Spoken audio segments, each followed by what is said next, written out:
말씀은 요한복음 4장 19절부터 23절까지의 말씀입니다. 요한복음 4장 19절에서부터 23절까지의 말씀입니다.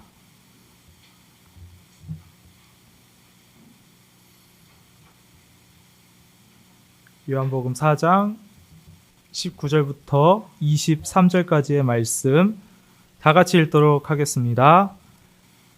여자가 이르되 주여 내가 보니 선지자로소이다.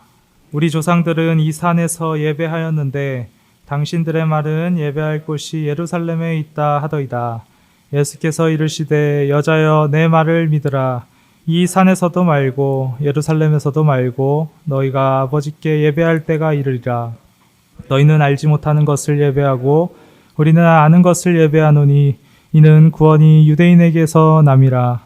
아버지께 참되게 예배하는 자들은 영과 진리로 예배할 때가 오나니 곧 이때라. 아버지께서는 자기에게 이렇게 예배하는 자들을 찾으시느니라. 아멘. 코로나의 여러 가지 규제들과 상황들을 뚫고 이렇게 담대하게 예배당에 찾아오신 여러분 환영하고 축복합니다. 또한 온라인으로 마음을 함께하고 함께 이 시간을 맞추어서 예배를 드리시는 우리 새청 여러분들도 동일하게 축복하고 환영합니다. 오늘 저희는 지난번에 예고 드렸던 바와 같이 특별한 시간을 갖습니다. 그래서 제 오늘 설교는 아주 짧을 예정인데요. 바로 강세라 자매님의 그 은혜로운 간증을 듣는 시간을 갖게 되었습니다. 잘 아시다시피 강세라 자매님께서는 지난 1년간 라오스 땅을 사랑하는 마음으로 선교 사역을 위해 떠나셨다가 돌아오셨습니다. 우리는 오늘 자매님의 간증을 들으면서 그 라오스 땅에서 하나님이 어떻게 역사하셨는지, 어떻게 일하셨는지 그 이야기를 들으면서 함께 은혜를 나누는 시간을 갖게 될 것입니다.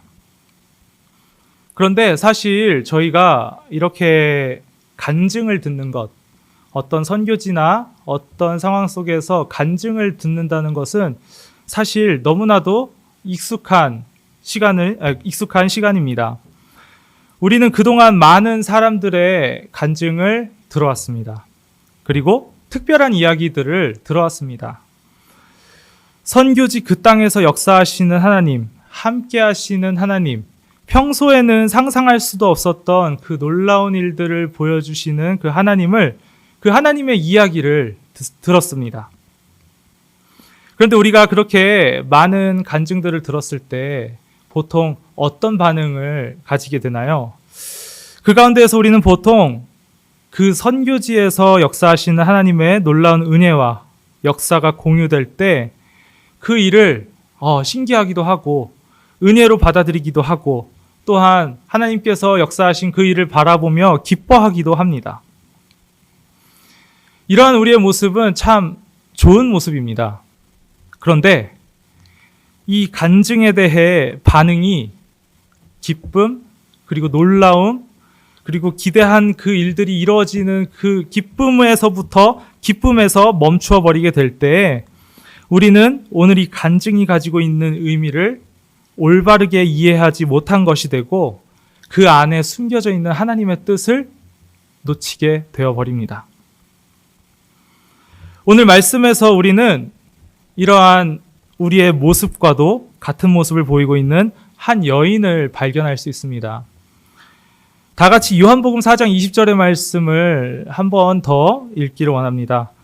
요한복음 4장 20절의 말씀 다 같이 읽도록 하겠습니다. 20절의 말씀입니다. 우리 조상들은 이 산에서 예배하였는데 당신들의 말은 예배할 곳이 예루살렘에 있다 하더이다. 아멘. 다시 풀어서 이야기하면 우리 조상들은 이 산에서 예배를 하였는데 당신들의 말은 예배할 곳이 예루살렘에 있다라고 합니다. 이 중 과연 어떤 것이 맞는 말입니까? 라고 질문하는 것입니다. 이러한 한 사마리아 여인의 질문이 어디에서부터 나왔나 보니 그 배경은 다음과 같습니다. 이 당시에 유대 사람들은 예루살렘 성전에 하나님이 계시다고 생각했습니다. 또한 반대로 사마리아 사람들은 그리심산 성전에 하나님이 계시다고 생각했습니다. 그렇게 각자가 계시다고 생각하는 하나님의 성전에서 예배를 드리는 것이 옳다고 생각한 것입니다. 이 여인의 질문은 이로부터 비롯된 것이었습니다. 그렇다면 이 여인이 하고 있는 질문의 핵심은 무엇일까요? 그 핵심은 바로 장소였습니다. 하나님이 어디에 계시냐는 질문을 하고 있는 것입니다. 다시 말해 지금 사마리아 여인은 오해를 하고 있는 것입니다. 하나님이 특정 장소에만 계시고 그 장소에서만 예배를 받으시는 분, 또는 그 장소에서만 일하시거나 실력 발휘를 하신다는 오해를 지금 이 사마리아 여인은 하고 있는 것입니다. 그런데 이러한 오해가 우리에게도 있습니다. 우리는 어느새부터인가 특별한 상황과 공간 속에서만 계시는 하나님으로 우리의 하나님을 구분짓게 됩니다. 우리는 오늘 이 사마리아 여인처럼 질문하지는 않습니다. 그렇지만 그 하나님이 계신 장소를 구분짓고 있습니다. 하나님이 역사하시는 장소는 따로 있다라고 생각합니다. 우리는 어느 순간부터 선교지에서 혹은 수련회에서만 역사하시는 그런 하나님으로 우리의 하나님을 생각해 버릴 때가 많습니다. 그래서 지금 이 순간 나에게 역사하시는 하나님에 대해서는 별로 기대를 하지 않곤 합니다. 그때 우리는 어떠한 대단한 간증을 들어도 그 감동이 그곳에서, 그 선교지에서만 멈추게 되어버리고 나의 삶과는 무관한 것이라고 생각하게 됩니다. 수많은 타지 땅에서 역사하시는 하나님은 정말 대단하시다. 선교지의 그 땅에서 역사하시는 하나님은 대단하시다라는 생각은 하지만 내 인생과는 구분을 짓고 그 대단하신 하나님이 나와 전혀 상관없는 것이라고 생각하게 되는 것입니다. 그러나 오늘 말씀에서 우리 예수님께서 뭐라고 말씀하시나요? 21절의 말씀을 제가 읽도록 하겠습니다. 예수께서 이르시되 여자여 내 말을 들으라. 내 말을 믿으라. 이 산에서도 말고 예루살렘에서도 말고 너희가 아버지께 예배할 때가 이르니라. 그렇습니다. 주님께서는 말씀하십니다. 이 산에서도 아니고 예루살렘에서도 아니다. 이것은 무엇을 의미하는 것일까요? 이 말인즉 장소에 얽매이지 말라고 말씀하시고 계시는 것입니다. 하나님은 장소에 얽매이시는 분이 아니라는 겁니다. 하나님은 이곳에도 계시고 저곳에도 계시는, 어느 곳에나 계시는 분이시라는 겁니다.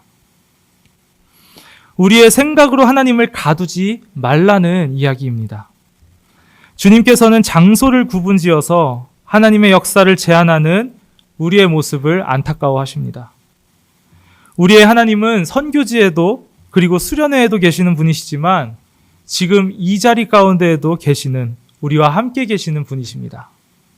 지금 이 자리에서 주님은 영과 진리로, 전심으로 주님을 바라보는 예배자를 찾으십니다. 이제 말씀을 맺으며 이야기하고자 합니다. 이제 우리는 강세라 자매님의 그 간증을 통해서 지난 1년간 라오스 땅에 있었던 하나님의 역사하심을 보게 될 것입니다. 우리가 세라 자매님의 그 간증을 들으면서 기억해야 할 것은 라오스 땅에서 역사하신 하나님께서 지금 이 자리에, 여러분의 삶 가운데, 이 예배 가운데에 함께 계시다라는 겁니다. 그렇기에 우리들은 이 간증의 시간을 단순히 라오스 땅에 있었던 하나님의 역사, 과거의 하나님의 이야기를 듣는 것으로 생각해서는 안 될 것입니다. 이 간증은 지금 이곳에서도 함께 하시는 하나님에 대한 증언이자 이야기입니다. 여기에 있는 우리 모두에게 있어서 오늘 이 시간이 라오스 땅에서 세라 자매님과 함께 계셨던 하나님의 은혜를 나눌 수 있는 시간임과 동시에 우리의 삶 속에서도 동일하게 역사하시는 하나님을 기대하며 나아갈 수 있는 시간이 되기를 바랍니다.